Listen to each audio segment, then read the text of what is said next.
Equilibrium के बारे में मैं एक दो बातें पहले क्लियर कर दूं। इसमें है ना बच्चा, दो फंडे साफ समझते हुए चलिएगा। न्यूमेरिकल पॉइंट ऑफ व्यू से ये बहुत ही मस्त टॉपिक है, सिंपल। ठीक है, मैं आपको सीधे सीधे स्ट्रेट फॉरवर्ड बोलूं तो न्यूमेरिकल की एप्लीकेशंस बहुत ज्यादा हैं, लेकिन न्यूमेरिकल आता बहुत सिंपल है। कहने का मतलब बस इतना, अगर आपको पता लग गया कि सवाल किस एप्लीकेशन का है तो उस application, men's point of view से कह रहा हूँ, अपन एडवांस तक का पढ़ेंगे, लेकिन एडवांस में फिर आपको हर एक चीज नोट डाउन करने की जरूरत है, हर एक चीज समझने की बिल्कुल बारीकी से जरूरत है। हाँ, ये बात कंफर्म है कि सवाल इसके बाहर से नहीं आएगा, लेकिन मेंस पॉइंट ऑफ व्यू से बोलूं या नीट पॉइंट ऑफ व्यू से बोलूं या एम्स पॉइंट ऑफ व्यू से बोलूं तो न्यूमेरिकल बहुत सिंपल आते हैं। एक बार आपने कोई एप्लीकेशन आइडेंटिफाई कर ली, उस पर्टिकुलर एप्लीकेशन का सॉल्व करने का एक पर्टिकुलर फॉर्मूला है और उस पर्टिकुलर एप्लीकेशन को सॉल्व करने की एक पर्टिकुलर अप्रोच है। तो कुल मिला के अगर ये आप आइडेंटिफाई कर पाए, सवाल सॉल्व हो जाता है। पहली बात आयनिक इक्विलिब्रियम के बारे में पॉजिटिव चीज ये है। ठीक, दूसरी एक नेगेटिव चीज ये है कि इसके अंदर अप्रोक्सीमेशन आपको आना चाहिए। अप्रोक्सीमेशन आना चाहिए बोले तो आप यहाँ पे ऐसे नंबर से डील करोगे जिसका कोई मतलब नहीं। माने मैं बोल दूं 10⁻⁻14, अरे पॉइंट के बाद 14 बार जीरो लगाने के बाद एक नंबर आ रहा है, तो आप इसमें ऐसे नंबर से डील करोगे जो अप्रोक्सीमेटली जीरो ही है। आपको बहुत छोटे डिजिट से सॉल्व करना पड़ेगा, बहुत छोटे डिजिट से डील करना पड़ेगा। कैसे करेंगे, क्या करेंगे, वो अपन देखेंगे। और एक और बात ध्यान से सुनिए, इसमें एक बहुत इंपॉर्टेंट टूल होता है नेग्लिजेंस का। आपको नेग्लेक्ट करना आना चाहिए चीजों को।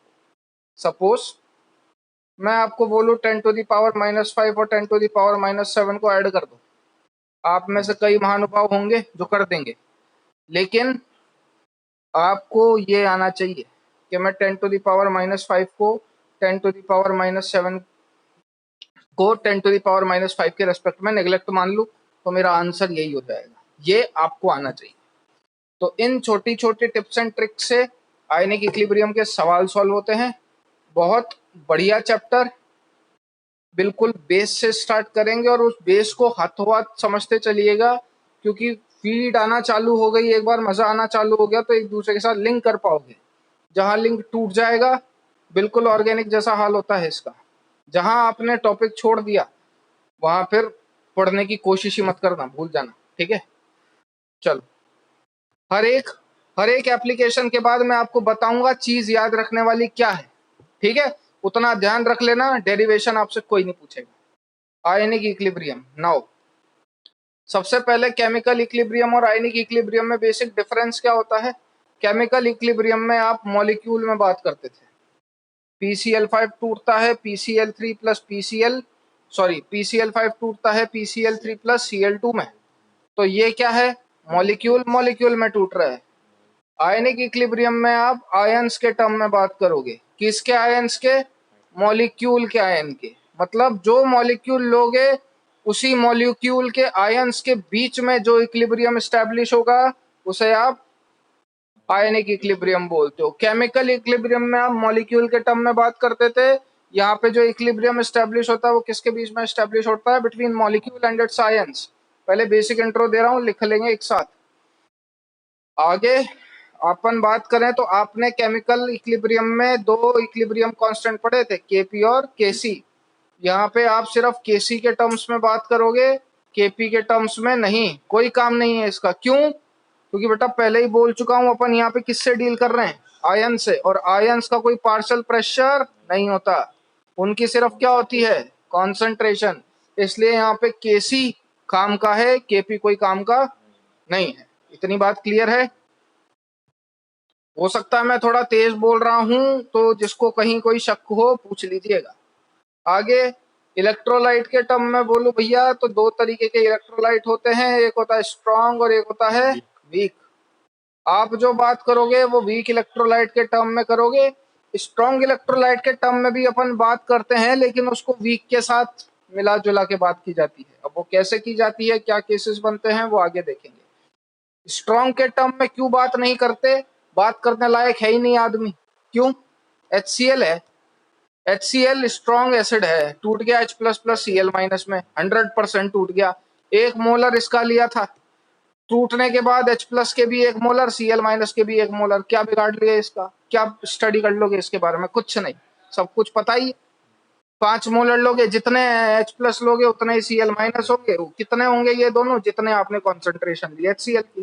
तो स्ट्रॉन्ग के बारे में अपन नहीं पढ़ते इसमें। इसमें आप डील करते हो वीक के बारे में। वीक क्या होते हैं?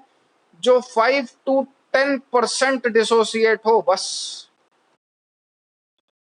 अब अगर डिसोसिएशन 100% नहीं है, या जो डिसोसिएशन है वो बहुत नेग्लिजिबल है, तो ये इंटरेस्टिंग चीज होगी जानना कि भैया इसका कितना कॉन्सेंट्रेशन और इसका कितना कॉन्सेंट्रेशन। यानी कि जैसे CH3COOH एक वीक एसिड है, ऑर्गेनिक में ये बहुत स्ट्रॉन्ग एसिड होता है, लेकिन ऐसे बहुत वीक एसिड है, तो ये टूटेगा acetate ion plus H plus में। अब ये जो आपने तोड़ा है ये 100% तो टूटने से रहा, क्योंकि वीक है बेटा। 100% नहीं टूटेगा। कितना टूटेगा? सी ले लिया 0 0, C × 1 - अल्फा, C अल्फा। ये केमिकल इक्विलिब्रियम में बहुत करा अपन ने। अब अपने को ये फाइंड आउट करना है, ये C अल्फा कितना और ये C अल्फा कितना। इन सब चीजों से आपको डील करना है। तो कुल मिला के आयनिक इक्विलिब्रियम में अपन किसकी मेजरली बात करेंगे? वीक इलेक्ट्रोलाइट की। स्ट्रॉन्ग का उतना खेल नहीं है। यहां तक बातें समझ में आई? तो यहाँ तक अब बस अपन यही सब चीजें थियोरेटिकल फॉर्म में लिखेंगे। किसी को कोई डाउट हो तो पूछ लीजिएगा। Ionic equilibrium definition. The equilibrium, और लिखने की रफ्तार थोड़ी सी तेज, क्योंकि चैप्टर बड़ा है, जल्दी कराना है। Exist between ions and it's molecules. ठीक है। जब आप सब्सटेंस की बात करोगे तो सब्सटेंस यहाँ पे अपन ने सॉल्यूट के टर्म में बात करी है, और सॉल्यूट आपने 2 टर्म में डिफाइन करे हैं। पहला इलेक्ट्रोलाइट, और दूसरा होता है बेटा non electrolyte. Electrolyte non electrolyte में डिफरेंस। नॉन इलेक्ट्रोलाइट वो जो एक्वस सॉल्यूशन में ब्रेक नहीं होता। इलेक्ट्रोलाइट जो पूरी तरीके से डिसोसिएट हो जाएगा, which can not break into ions in aqueous solution. यानी कि क्या मतलब है कि नॉन इलेक्ट्रोलाइट के केस में आपको कोई आयंस फर्निश नहीं होंगे। ठीक है। Which, what is electrolyte? Which break into its ions in aqueous solution। बेटा कंप्लीटली नहीं, क्योंकि स्ट्रॉन्ग वीक दो तरीके से डिफाइन करते हैं। ठीक है। एग्जाम्पल के तौर पे बोले तो जितने भी ऑर्गेनिक कंपाउंड होते हैं बालकों, वो सारे नॉन इलेक्ट्रोलाइट होते हैं। जैसे C6H6 को कर दो, देखें कैटायन आयन में ब्रेक कर दूं क्या? C-6H-6, हाइड्रोजन के पास औकात ही नहीं है इलेक्ट्रॉन देने की। ठीक है। CCl4, these all are the examples of non-electrolyte। Acid या बेस कुछ भी ले लो, these all are the example of electrolyte। NaOH, KOH, HCl, CH3COOH etc। फटाफट लिख लीजिए।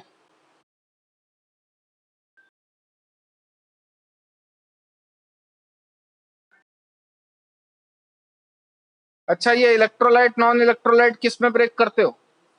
पानी में, अनलेस अदरवाइज मेंशन।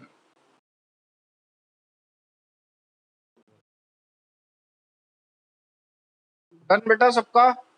मैं 15 सेकंड दूंगा ज्यादा से ज्यादा उतारने के लिए, उसके बाद मैं अपने आप हटा दूंगा, है ना।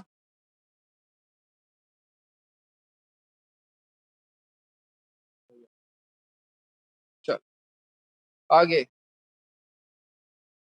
ये हालांकि बताने लायक लाइन नहीं है। In ionic equilibrium water is solvent unless otherwise mention. और ये जो आप इलेक्ट्रोलाइट को ब्रेक करने की बात कर रहे हैं, अपन किस में ही ब्रेक कर रहे हैं? वाटर में। ठीक है। बिल्कुल, कोई भी ऑर्गेनिक सॉल्वेंट ले ले वो ब्रेक तो कर देगा चीजों को, ठीक है। But water upon solvent universal इसलिए लेते हैं क्योंकि उसका डाइलेक्ट्रिक कांस्टेंट सबसे ज्यादा होता है 80 अप्रॉक्स।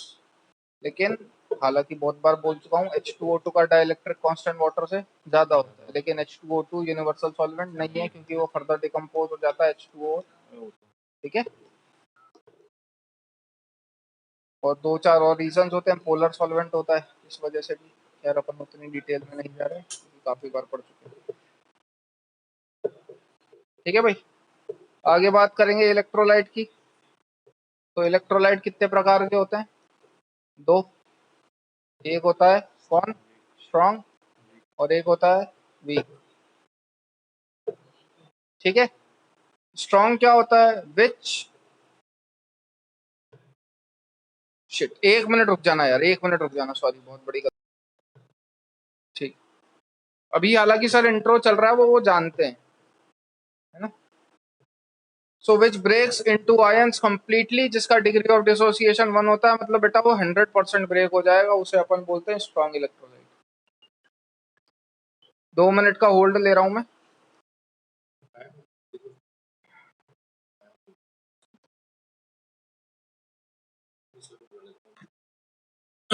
ठीक है। So which breaks into ions completely माने जिसका डिग्री ऑफ डिसोसिएशन 1 हो। अब ये कौन होंगे बेटा? ये होते हैं ऑल आयनिक सॉल्ट्स। ऑल आयनिक सॉल्ट्स बोले तो NaCl, KCl, NaBr, KBr, these all are the examples of ionic salt। और कौन कौन होते हैं? Strong acid. स्ट्रॉन्ग एसिड आप जानते ही होंगे, कौन कौन है? HCl, अब नीचे जगह नहीं दिख रही लेकिन फिर भी H2SO4, HNO3, these all are the examples of strong acid। Weak में बोले तो which does not dissociate completely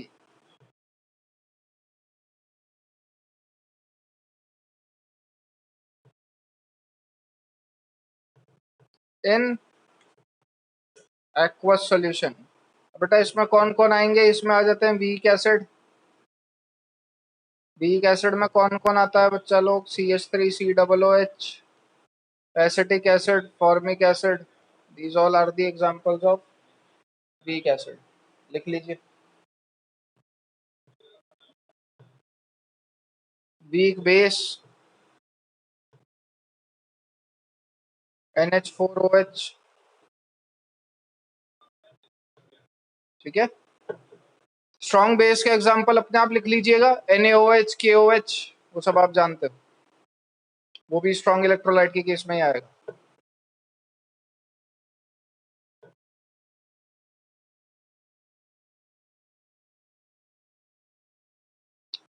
ये डज नॉट, ये इनका अल्फा नॉट इक्वल टू 1 होता है बेटा। और कितना टूटते हैं ये भी नहीं, अल्फा नॉट इक्वल टू 1 का मतलब कि 90% टूट रहे हैं। 5 to 10% डिसोसिएशन होता है बस, इससे ज्यादा नहीं।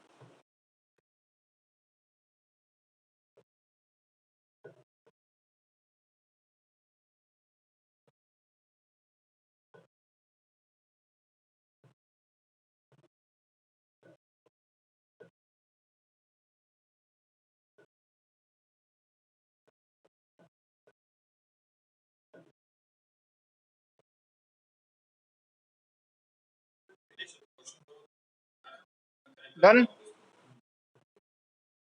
हटा दो बेटा, चलिए।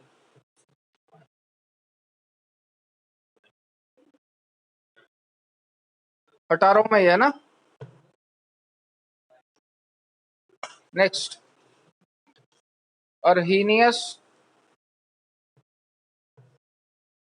Law of weak electrolyte.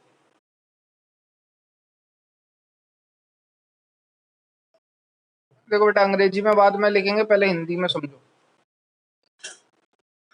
होता क्या है, ये लॉ सीधे सीधे बोलता है, और ये तो आप भी समझ सकते हो कि इक्विलिब्रियम की बात चल रही। किसी भी इक्विलिब्रियम कांस्टेंट का एक्सप्रेशन KEQ आप कैसे लिखते थे? Product upon reactant. अब भैया ये जो आप इक्विलिब्रियम स्टैब्लिश करवा रहे हो, ये इक्विलिब्रियम सिर्फ और सिर्फ वीक में ही स्टैब्लिश हो सकता है। क्यों? क्योंकि भैया स्ट्रॉन्ग का तो क्या होता है, स्ट्रॉन्ग तो 100% डिसोसिएट हो जाएगा। 100% डिसोसिएट हो जाएगा मतलब शुरू में रिएक्टेंट था, थोड़ी देर बाद सिर्फ, शुरू में रिएक्टेंट था, प्रोडक्ट जीरो था, थोड़ी देर बाद सिर्फ प्रोडक्ट होगा, रिएक्टेंट जीरो होगा। तो क्या स्ट्रॉन्ग में आप कभी इक्विलिब्रियम स्टैब्लिश करवा सकते हो? तो अपन बोलेंगे नहीं। तो इक्विलिब्रियम तो स्टैब्लिश होता है किसमें? सिर्फ वीक में। अब अर्हीनियस लॉ ऑफ वीक इलेक्ट्रोलाइट ये बोलता है, जैसे कि मैंने आपको पहले बोला कि यहाँ पे अपन किसके आयनिक इक्विलिब्रियम किस किस के बारे में है, मॉलिक्यूल और उसके आयंस के बीच के इक्विलिब्रियम को अपन क्या बोलते हैं, आयनिक इक्विलिब्रियम। तो कुल मिला के अरेनियस लॉ ये बोलता है कि आप जब भी कोई वीक इलेक्ट्रोलाइट लेते हो तो उस वीक इलेक्ट्रोलाइट के केस में ही इक्विलिब्रियम स्टैब्लिश होगा, और उस इक्विलिब्रियम का जो आप एक्सप्रेशन लिखोगे वो किसके बराबर लिखोगे, उसके आयंस के बराबर। लिखने का तरीका वही, प्रोडक्ट अपॉन रिएक्टेंट। इतनी बात क्लियर है क्या? मतलब अगर मैं एग्जांपल से समझाऊं, सपोज आपका एक इलेक्ट्रोलाइट है AXBY, वीक है, ये टूटेगा किस में, XAY plus plus YB X minus.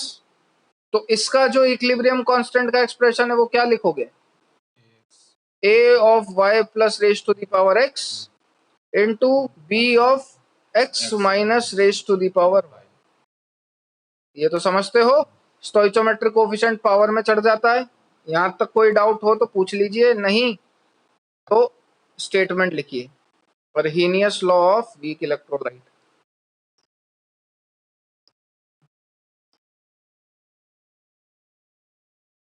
तो इक्विलिब्रियम सिर्फ और सिर्फ किसके बीच में, किसमें स्टैब्लिश होता है, वीक इलेक्ट्रोलाइट में, और वीक इलेक्ट्रोलाइट में भी उसके आयंस के बीच और मॉलिक्यूल के बीच। ठीक है।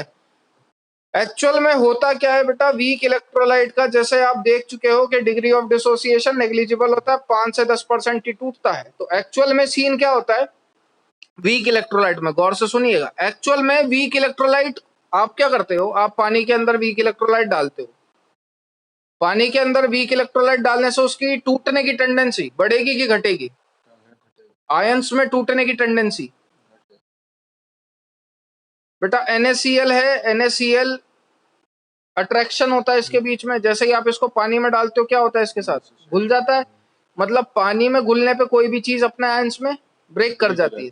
अब चाहे स्ट्रॉन्ग लो चाहे वीक लो, टूटेगा तो ये भी ब्रेक करेगा पानी में, CH3 COO माइनस और H प्लस में। तो पानी में डालने पे कोई भी चीज टूटती है, लेकिन क्योंकि ये स्ट्रॉन्ग था तो ये 100% टूट जाएगा, लेकिन ये वीक था तो ये नेग्लिजिबल टूटेगा, लेकिन टूटेगा जरूर। ठीक है। वीक इलेक्ट्रोलाइट में यही होता है, वीक इलेक्ट्रोलाइट को आप जैसे ही पानी में डालते हो ये हल्का सा डिसोसिएट होता है और इक्विलिब्रियम पे आ जाता है। समझ में आया? वीक इलेक्ट्रोलाइट को जैसे ही आप पानी में डालते हो ये हल्का सा डिसोसिएट हो जाता है और इक्विलिब्रियम पे आ जाता है। और समझे? अब मुझे बताओ कि अगर ये आपने ग्लास ले रखा है और इस ग्लास के अंदर पानी है, तो मैं इसके अंदर कितना भी NaCl डिसॉल्व करवा दूंगा क्या? नहीं, एक पर्टिकुलर टाइम के बाद NaCl डिसॉल्व होना बंद कर देता है। मैं अगर आपसे पूछूं नहीं आपको तो वो एक्स्ट्रा वाला NaCl भी डिसॉल्व करवाना है, तो आप क्या बोलोगे, सर पानी की क्वांटिटी क्या कर दो, बढ़ा दो। पानी की क्वांटिटी बढ़ा दोगे तो चीज के डिसोसिएट होने की टेंडेंसी क्या हो जाती है, बढ़ जाती है। आप इसमें भी वही कर दो, वीक इलेक्ट्रोलाइट नेग्लिजिबल डिसोसिएट हो रहा है तो आप पानी की क्वांटिटी बढ़ा दो। पानी की क्वांटिटी बढ़ाओगे तो थोड़ा और टूटेगा, लेकिन वीक की क्या बात है कि उसके टूटने की टेंडेंसी बेकार है। तो आप थोड़ा और पानी डालो, वो थोड़ा और टूटेगा लेकिन फिर इक्विलिब्रियम पे आ जाएगा, फिर टूटेगा फिर इक्विलिब्रियम पे आ जाएगा। तो यही इक्विलिब्रियम पे आना जाना चलता रहता है। जितना पानी मिलाओगे वो टूटेगा जरूर, लेकिन वो बहुत नेग्लिजिबल टूटता है। वीक का सीन ये होता है कि वो टूटता है और इक्विलिब्रियम पे आ जाता है, टूटता है और इक्विलिब्रियम पे आ जाता है। इसलिए इक्विलिब्रियम कांस्टेंट आप सिर्फ वीक के लिए डिफाइन कर सकते हो। बात समझ में आई? यही बोलता है Arrhenius law.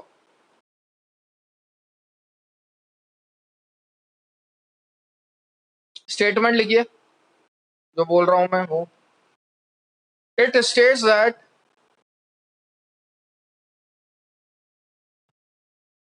it states that any weak electrolyte in aqueous solution,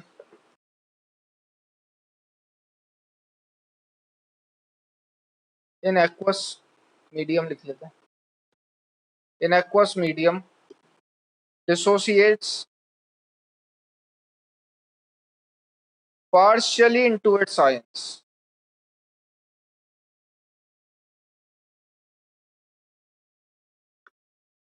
and the ion, that is cation and anion, remains in equilibrium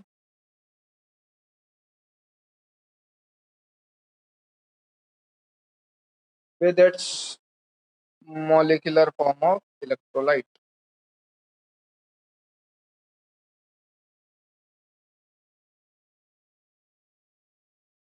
ठीक है, ये स्टेटमेंट अपन ने देखा था, वही इक्वेशन लिख रहा हूँ वापस जो लिखी थी। AX BY एक्वस आपने कोई लिया क्या मॉलिक्यूल, वो इक्विलिब्रियम मेंटेन करेगा अपने आयंस के साथ, X of A Y plus plus Y of B X minus. अब इसके लिए जब आप इक्विलिब्रियम कांस्टेंट का एक्सप्रेशन डिफाइन करोगे तो क्या एक्सप्रेशन लिखोगे, concentration of X of sorry sorry sorry A of Y plus की power X into B of X minus की पावर वाई अपॉन, क्योंकि यहाँ पे एक्वस है, कॉन्सेंट्रेशन ऑफ, ठीक है लिख लीजिए।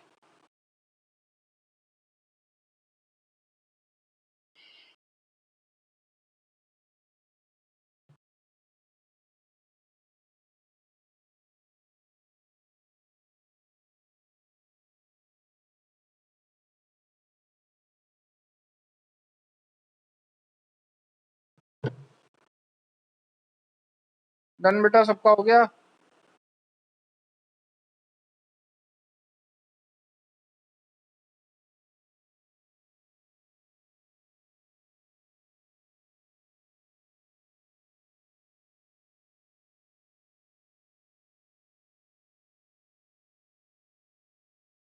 Done everybody done.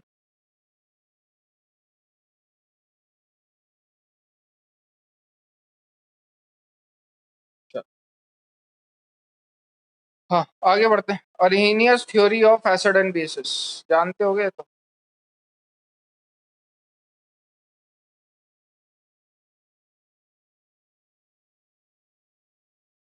देखो अरहीनियस ने जो अपनी थ्योरी दी थी वो H प्लस और OH माइनस के टर्म्स में दी थी। इसने क्या बोला था, एसिड क्या होते हैं जो H प्लस दें, और बेस क्या होते हैं जो OH माइनस दें, बस। substances which gives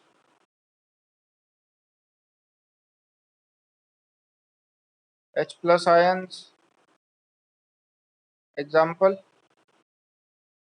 HCl, HNO3, H2SO4, HClO4, जो भी base substances which gives OH minus ions, example NaOH, KOH, LiOH।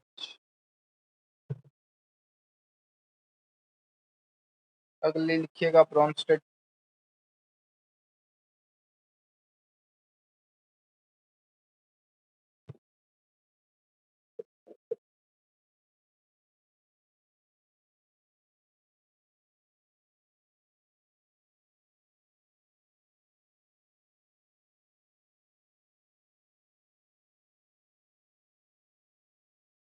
इसने क्या बोला, इसने अपनी जो थ्योरी दी वो H प्लस के बेस पे दी, माने ये बोला कि एसिड क्या होगा जो H प्लस लूज करे या डोनेट करे, जबकि बेस क्या होगा जो H प्लस गेन करे। ठीक है, बस इतना छोटा छोटा ध्यान रखना। Substances which can lose H plus ion is known as acid.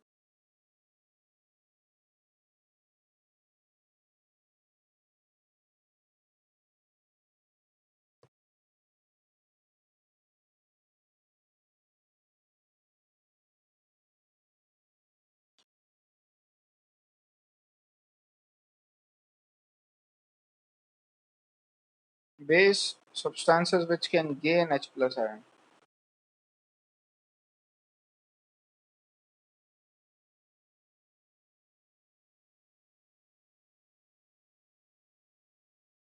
हो जाए जब बता दीजिएगा।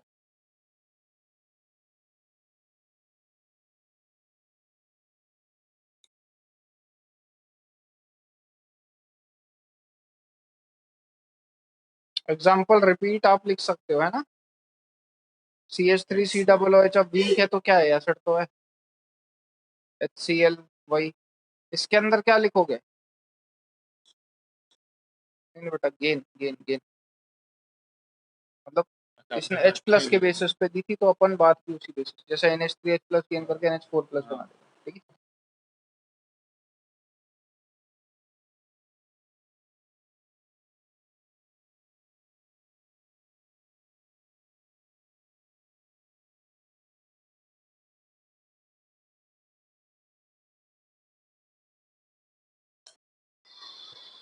सर वो दो एसिड में लास्ट में क्या लिखा है, दो एसिड में लास्ट में बेटा ये CH3 COOH है, ये HCl है, एसिटिक एसिड हाइड्रोक्लोरिक एसिड, और ये है NH3।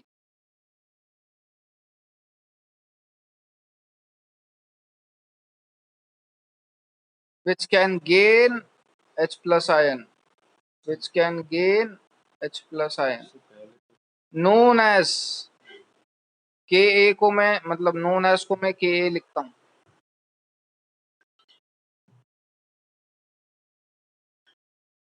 Done.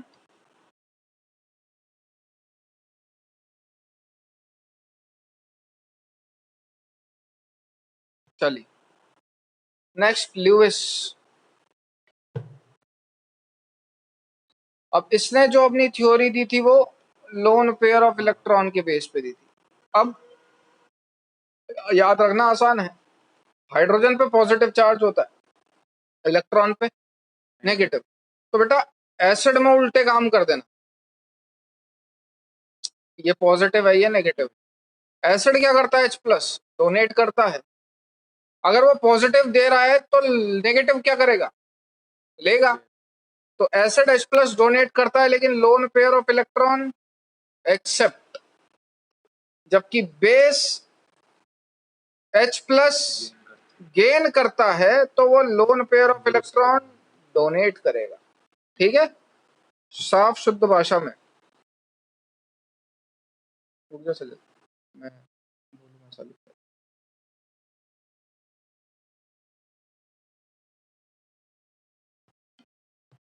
What is acid substances,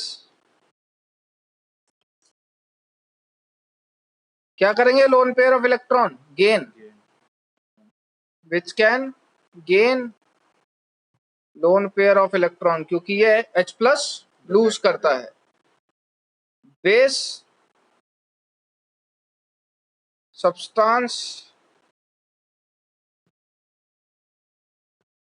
which can lose lone pair of electron is known as base।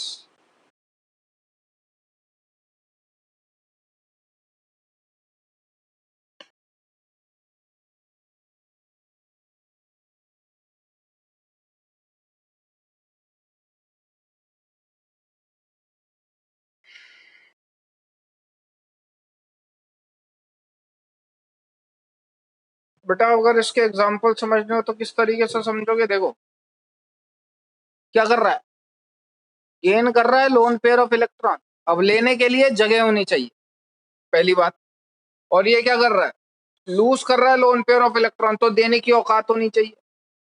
समझ में आ रहा है ना, सामने वाले की एक्सेप्ट करने की जगह होनी चाहिए और दूसरे वाले की देने की औकात होनी चाहिए। तो देगा कौन, जिसके पास हो, होगा किसके पास, क्या NH3 में नाइट्रोजन के पास लोन पेयर ऑफ इलेक्ट्रॉन है, तो नाइट्रोजन के वैलेंस में 5, 3 बॉन्ड बना गया, एक लोन पेयर ऑफ इलेक्ट्रॉन है तो दे सकता है, दे सकता है तो बेस है। H2O हालांकि एम्फोटेरिक होता है लेकिन ऑक्सीजन के पास लोन पेयर ऑफ इलेक्ट्रॉन है तो दे सकता है। इसकी बात करूं तो AlCl3 केमिकल बॉन्डिंग याद करो, डायमर बनाता था Al2Cl6। एल्यूमिनियम थर्ड पीरियड का एलिमेंट है, ठीक है, वेकेंट डी ऑर्बिटल खाली पड़ा है, इसकी औकात है loan pair of electron gain करने की, देयरफॉर एक्ट एज एसिड।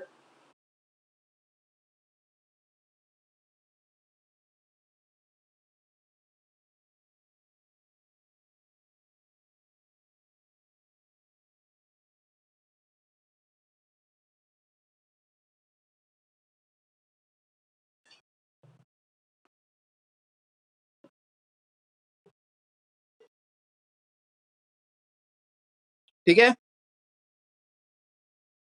आगे बढ़े, चलिए।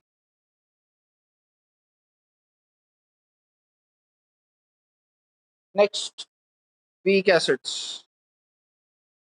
अब इसके बारे में थोड़ी बहुत जानकारी लेते हैं।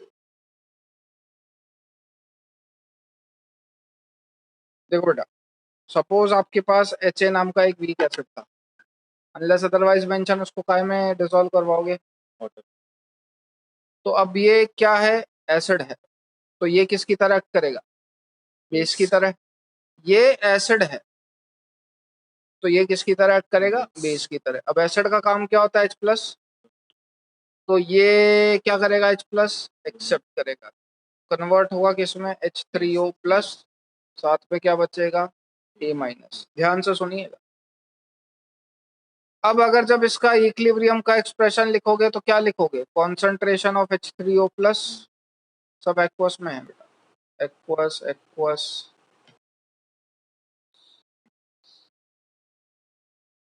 Concentration of H3O+ into A- upon concentration of HA, और यहाँ पे H2O भी लिखा हुआ आता है, ठीक है। वहां पे आप H2O नहीं लिखते थे, यहाँ पे भी चाहो तो मत लिखो। वहां पे क्यों नहीं लिखते थे, क्योंकि वहां पे H2O की कॉन्सेंट्रेशन फिक्स होती थी, यहाँ पे भी फिक्स है। H2O की कॉन्सेंट्रेशन कितनी होती है बेटा, 55.5, ये फिक्स है, ठीक है। तो इसलिए देखो, ये तो एक कांस्टेंट है। अब H2O की कॉन्सेंट्रेशन फिक्स है तो वो भी कांस्टेंट हो गया।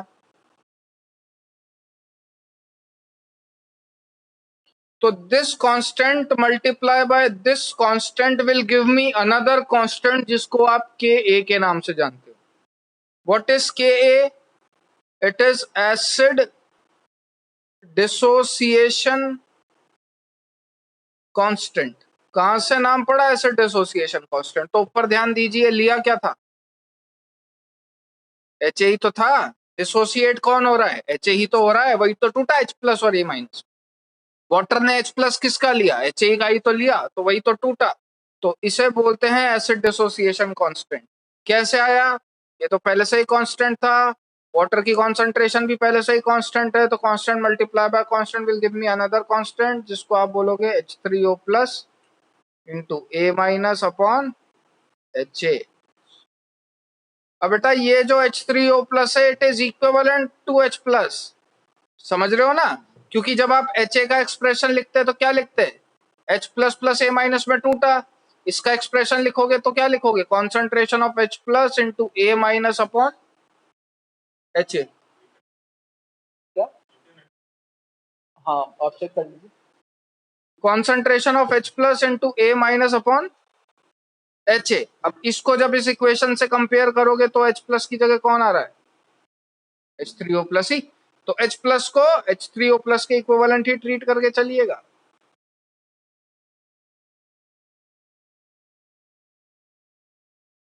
तो अब अगर मैं आपसे पूछूं, भैया ध्यान से जवाब देना,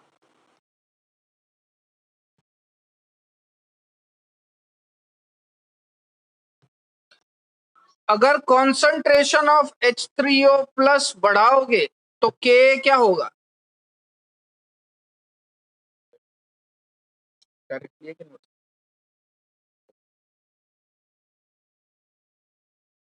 हाँ बेटा वापस लॉग इन करना है ना। अगर कॉन्सेंट्रेशन ऑफ H3O+ बढ़ाओगे तो K क्या होगा, बढ़ेगा कि घटेगा, पहले इतना लिख लो बे, जल्दी से टाइम होने वाला होगा, इसका मतलब बढ़ेगा। पहले इतना लिख लो, पहले इतना लिख लो, वरना मेरे को लिखना पड़ जाएगा। ए मेरे को तो लिखना ही पड़ेगा, स्क्रीन एक बार गई तो लिखो लिखो जल्दी लिखो।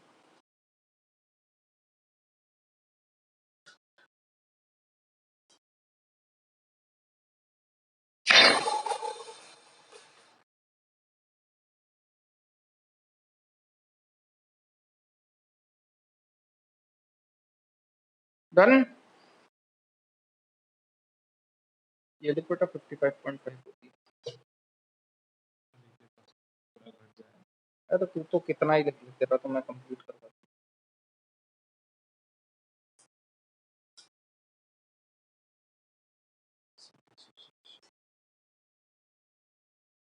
हो गया सबका? चलो अब बताओ, कॉन्सेंट्रेशन ऑफ H3O प्लस बढ़ाओगे तो K क्या होगा? बढ़ेगा। अच्छा, कॉन्सेंट्रेशन ऑफ H3O प्लस बढ़ाया है मतलब H प्लस भी क्या करा होगा? बढ़ाया ही होगा, क्योंकि अभी अपन ने बात करी H3O प्लस और H प्लस में कोई डिफरेंस नहीं है। बेटा सुनो, H3O प्लस बढ़ाओगे तो K बढ़ेगा, मतलब कॉन्सेंट्रेशन ऑफ H प्लस बढ़ेगा, और अगर H प्लस की कॉन्सेंट्रेशन बढ़ेगी तो एसिडिक स्ट्रेंथ बढ़ती है कि घटती है? H प्लस की कॉन्सेंट्रेशन बढ़ती है तो एसिडिक स्ट्रेंथ। वीडियो कुल मिला के हम क्या ध्यान रखेंगे कि किसी का K ज्यादा मतलब उसकी एसिडिक स्ट्रेंथ ज्यादा, और अगर उसकी एसिडिक स्ट्रेंथ ज्यादा मतलब वो उतना ही ज्यादा एसिडिक इन नेचर होगा। ठीक है, the one which has higher value of K will be more acidic.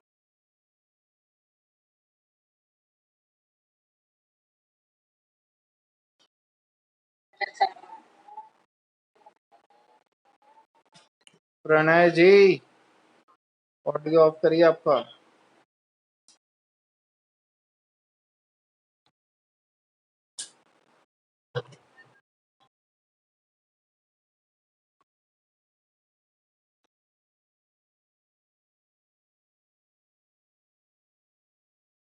अब इसके अंदर एक बात हमेशा ध्यान रखना बेटा कि एसिड और बेस पैरेलल चलता है। ठीक है, मतलब अपन सिर्फ एसिड पढ़ेंगे, बेस नहीं। क्यों? कुछ नहीं करना, जहां मैं H प्लस लिख रहा हूं आप OH माइनस लिख देना, जहां मैं PH लिख रहा हूं आप POH लिख देना। कोई डिफरेंस नहीं होता ना फॉर्मूले में ना साइन वाइज, सब कुछ डिट्टो सेम। बस H प्लस की जगह OH माइनस आ जाएगा और PH की जगह POH। देखो जैसा कि इसमें भी करा क्या था अपन ने, एसिड एसोसिएशन कांस्टेंट ही तो निकाला, HA को तो तोड़ा था। बेस ले लो ना कोई BOH, उसको तोड़ोगे तो काय में टूटेगा? B plus plus OH minus. इसका के इक्विलिब्रियम का एक्सप्रेशन लिखोगे तो क्या लिखोगे? Concentration of B plus into OH minus upon BOH। ठीक है कि नहीं? अब यहाँ पे जैसे अभी मैं क्या करता, मैं इसको H2O से रिएक्ट करवाता, ठीक है, तो यहाँ पे भी आप H2O लिखते, तो ये constant multiply by this constant will give me another constant, उसको मैं क्या नाम देता? Kb। तो मैं वही चीज डायरेक्ट लिख रहा हूँ। तो इस एसिड डिसोसिएशन कांस्टेंट के लिए आप जो कांस्टेंट डिफाइन करते हो वो क्या होता है? K। बेस डिसोसिएशन कांस्टेंट के लिए आप जो कांस्टेंट डिफाइन करते हो वो क्या होता है? Kb। लिख लीजिए फटाफट।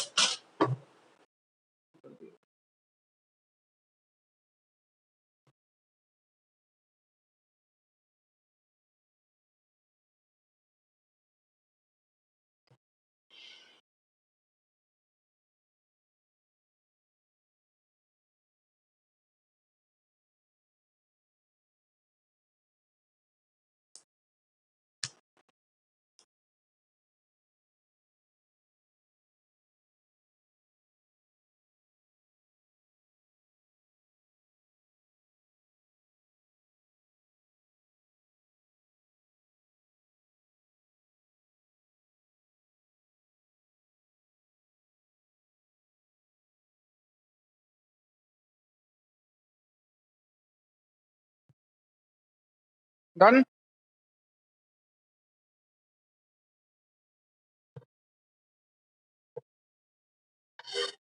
कुछ नहीं है बेटा, BOH को जब अपन ने तोड़ा तो वो B plus plus OH minus में टूटा। देख जैसे लास्ट में करा था बेटा, इससे पहले मैंने क्या लिखा था? K वहां लिखा था मैंने H3O plus into A minus upon upon HA into H2O। तो ये कांस्टेंट मल्टीप्लाई बाय के इक्विलिब्रियम का कांस्टेंट मेरे को क्या दे गया था? K। सही सेम काम में बेस के लिए भी अगर करता तो यहाँ पे मैं H2O लिख देता और यहाँ तो के इक्विलिब्रियम लिख देता। भाई यहाँ पे मैंने क्या बोला था, H3O प्लस किसके इक्विवेलेंट है, H प्लस के, ठीक है ना। तो यही तो एक्सप्रेशन आता। तो ये constant multiply by this constant will give me another constant, जिसको आप क्या नाम से जानते हो, के बी। ठीक है, हो गया होगा होपफुली। आगे बात करते हैं। अब मेरी बात सुनना, क्या बात करी थी अपन ने, पानी बढ़ाते जाओगे तो डिसोसिएट होने की टेंडेंसी क्या होगी, अल्फा बढ़ेगा। चलो मुझे बताओ, एट इनफाइनाइट डाइल्यूशन क्या होगा, मतलब पानी की कोई कमी नहीं है, डाले जाओ। अगर इनफाइनाइट डाइल्यूशन करोगे, अगर इनफाइनाइट डाइल्यूशन करोगे तो अल्फा भी कंटिन्यूस बढ़ता जाएगा, और एक टाइम ऐसा आएगा जब अल्फा पूरी तरीके से टूट जाएगा मैक्सिमम। और अल्फा की मैक्सिमम वैल्यू कितनी हो सकती है, 1। तो ओसवाल्ड यही बोलता है, क्या बोलता है वो, कि एट इनफाइनाइट डाइल्यूशन, क्या बोलता है वो, हर वीक इलेक्ट्रोलाइट 100% डिसोसिएट हो जाता है। मतलब at infinite dilution every electrolyte act as strong electrolyte, क्योंकि वो 100% टूट गया। अब समझिएगा, पहले स्टेटमेंट लिख लेते हैं, Oswald dilution law.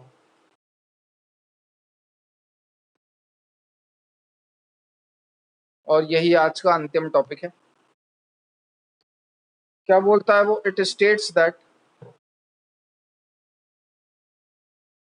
Any weak electrolyte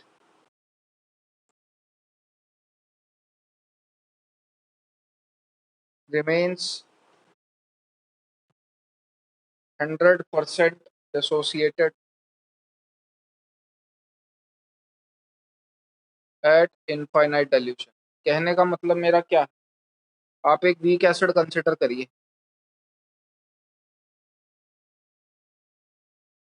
consider a weak acid,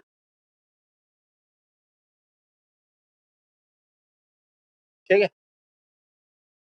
suppose मैंने ले लिया वो एसिड एच है, वीक है तो इक्विलिब्रियम मेंटेन करेगा H प्लस प्लस ए माइनस में। और बेटा ये भी लिख सकता हूँ कि अगर वीक है तो इसका alpha much much much much less than 1 होगा, 1 से बहुत कम।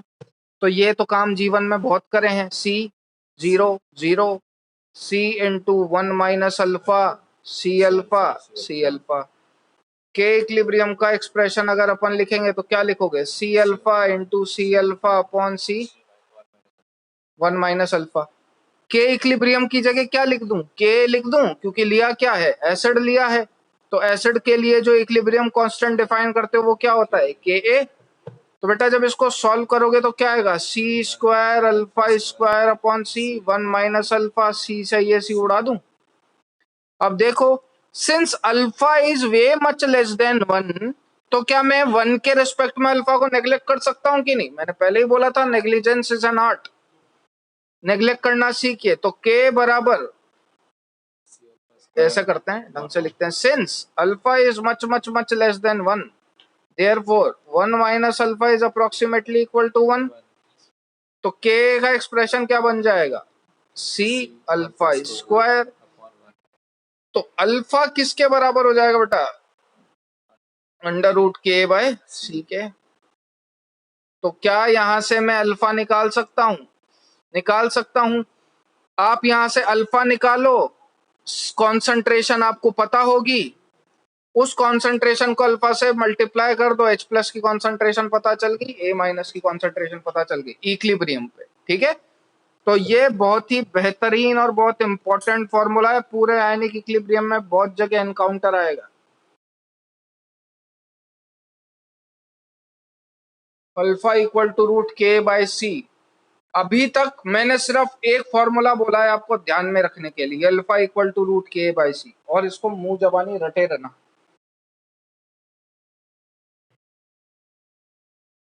आज की सभा यहीं समाप्त करते हैं बेटा, यहाँ से कंटिन्यू करेंगे अगली क्लास में। मैं अटेंडेंस ले लेता हूँ बस।